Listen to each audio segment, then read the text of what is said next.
Alright, so this one is a series of techniques, a combination of techniques to use in the knock, in the defense. So what you're going to start out in, of course, is right plow. And then you're going to bring your sword as he cuts down into you. You're going to use a left overhiggin to successfully block. Once you have blocked his attack with your overhiggin, you can quickly take your sword, change the direction, and attempt a left Zweerschau. Now, most likely he's going to block this Zweerschau. So as soon as he starts to move his sword and blocks that Zweerschau, what you can do with your sword, if you can manipulate it fine enough, you can turn it into a Zornhau once again from another play. We'll perform it like this real quick to show you. So you're starting out, you can pull up into overhiggin to block. You're going to come across from overhiggin, you're going to perform a Zweerschau, and from there, once he's blocked, simply mutate your sword up and bring it down so that you can attack right there. So I hope you like that one. Small but effective. The other set of techniques, here's the last set of combination of techniques. For the right plow, again, another knock. We have 2 in the vor, so 2 in the knock, so we're well balanced. And the way that you're going to perform this is rather simple. You're going to start off in right plow, move into left overhiggin.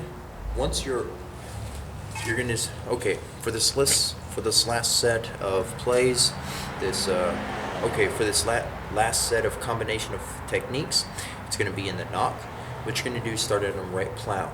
Now you're going to move into left overhiggin to block. Of course, take your steps as necessary for distance, but you're going to move into left overhiggin.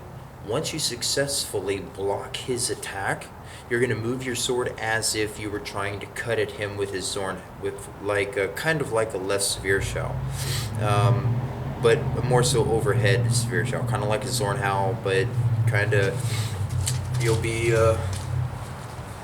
you'll start out, you'll block, you'll come across to attack from above.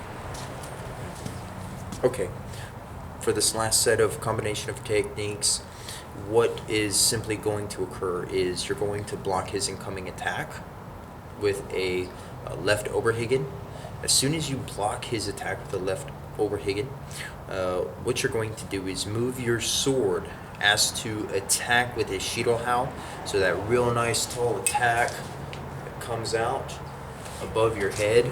Okay, once you get him to move his sword, once you've left the bind and you're attempting an attack from above, his sword's going to follow yours. In that very moment, as soon as he leaves the bind, you need to change the direction of your sword and come in with the Unterhau. So, for instance, what you're going to be doing is you're going to pull into left overhiggin, then you're going to attempt a Schiedelhau in front of you, but as soon as you leave the engagement, as soon as his sword leaves the engagement as well, just cut right back. So that Schiedelhau, that cut from above, is not really going to take place. You don't want to land with it. You want to throw it as a threat. Get his sword up there. As soon as you see his sword start to go up, boom, reverse it around, hit him from below. Hope you enjoy. Oh, on that last one, you can also, instead of hitting him from below, you can pull it into left plow. As soon as you do, thrust back into his chest. That's always an option. So to see that would be left overhiggin, Schiedelhau, comes for the sword, pull it back. You can pull it into right plow and stab in. Hope y'all enjoyed.